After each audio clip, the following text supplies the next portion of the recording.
Hello everybody, welcome back to Brome Bird News. Well, with the holidays coming, this episode is all about food.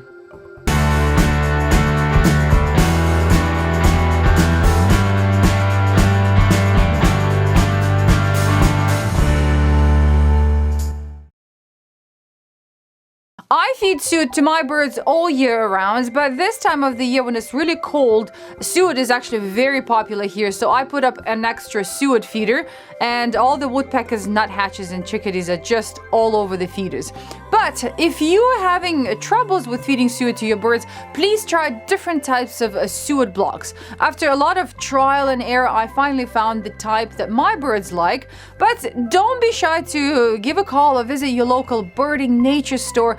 They're always so knowledgeable and helpful when it comes to birds and bird feeding. And of course, you can make your own suet blocks. Here's what Dr. David Bird has to say about feeding suet. I'm getting more and more requests for suet recipes. I'll be honest with you, I'm no Gordon Ramsay, and I'm also a pretty busy guy. So I still shell out the bucks to buy those pre-packaged suet squares that fit nicely into my 2 suet feeders. And while I've used the pure white suet in the past to avoid visits from those pesky persistent squirrels, I now use squirrel-proof feeders which I can fill with suet laced with seeds, nuts, and berries for some extra taste and nutritional kick. And I always look for high quality for my feathered friends. But if you're keen on making your own suet cakes, there are not only many recipes out there on the internet, but also some controversies. I'm in complete agreement with those who provide the following advice on creating homemade suet as a treat for woodpeckers, chickadees, nuthatches, juncos, and a host of other songbirds. The best suet, of course, is raw beef fat, which is available at most butcher shops. To render it so that it doesn't melt in warm outdoor temperatures, and also to prevent it from becoming crumbly, melt small chopped pieces on a low burner and strain it a couple of times through cheesecloth to remove contaminants. Now here's the fun part. Mix in some unsalted nuts and various seeds, berries, fruits, peanut butter, rolled oats, and or cornmeal. Use various molds to shape it the way you want. And if you really want to get creative, add some dried mealworms or other insects. You can substitute lard and vegetable shortening like Crisco for the suet with no harm to the birds, but some claim that the former is a wee bit harder for the birds to digest and the latter has a longer shelf life. Avoid bacon drippings which contain preservatives that become more concentrated when the bacon is cooked. Finally, adding sugar, bread, leftovers, and salted items or meat is not recommended by most experts. Hi Elizabeth and Ellen. Both of you have recently asked me about the safety of using bacon fat or drippings in your suet. Here's my take on it. My initial gut reaction is that the average lifespan of a small songbird like a chickadee coming to our feeders is about 2 to 3 years. Besides various diseases and parasites, they face a lot of dangers ranging from predators to inclement weather. Would consuming a little bit of bacon grease along with all the natural foods they consume really make a difference in their lifespan? Maybe, maybe not. But let's be honest. There are not yet any scientific studies out there that make an argument for it either way, at least to my knowledge.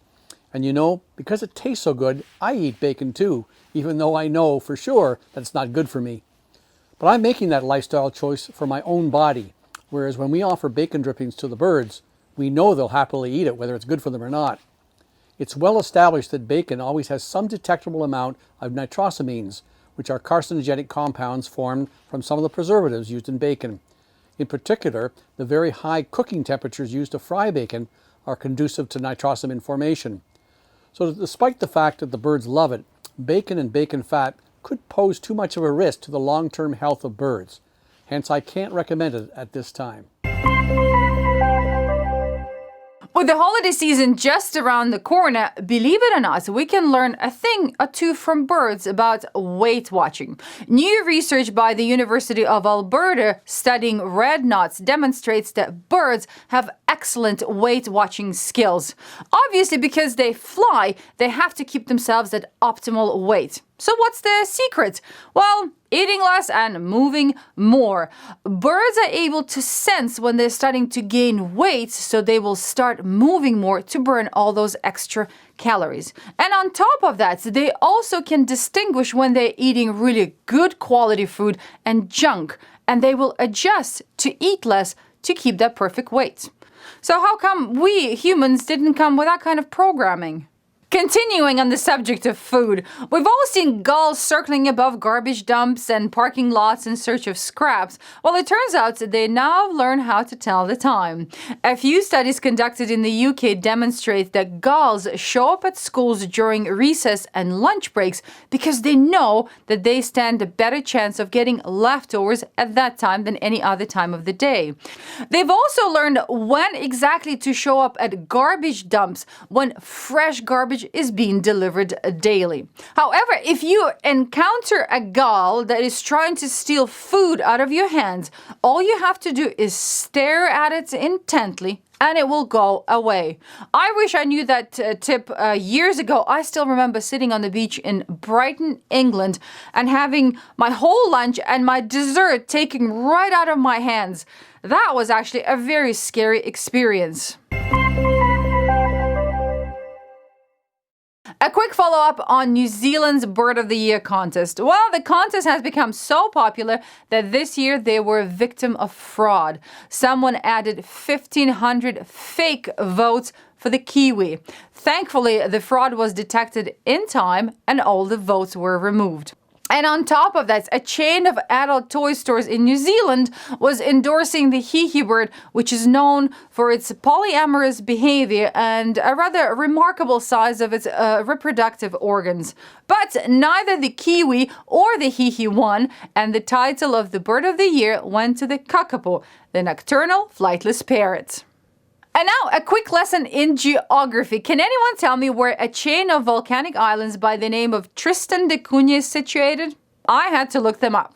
So they are in the Atlantic Ocean between Argentina and South Africa.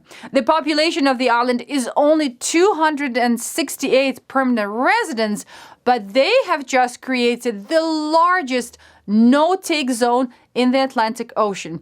This means controlling overfishing and protecting marine habitats. The islands are home to some endangered species like the Tristan albatross, the yellow albatross, and many birds endemic to the islands like the Wilkinson's bunting. The islands are a UK territory and they are now being added to the Blue Belt program, which is a British conservation project that has managed to protect over 11 million square kilometers of ocean.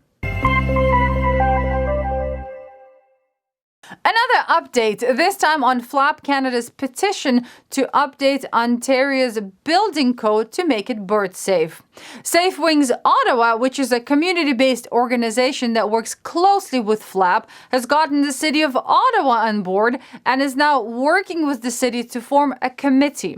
This committee will spend 2021 writing new rules and regulations to make glass and lighting bird safe, and then all the changes will be implemented in 2022.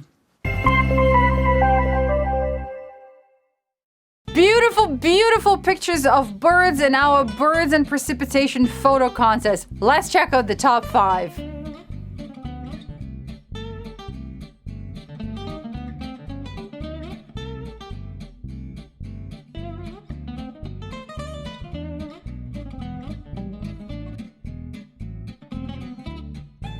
Here's the third place, the second place, and the grand prize winner. Congratulations, everybody.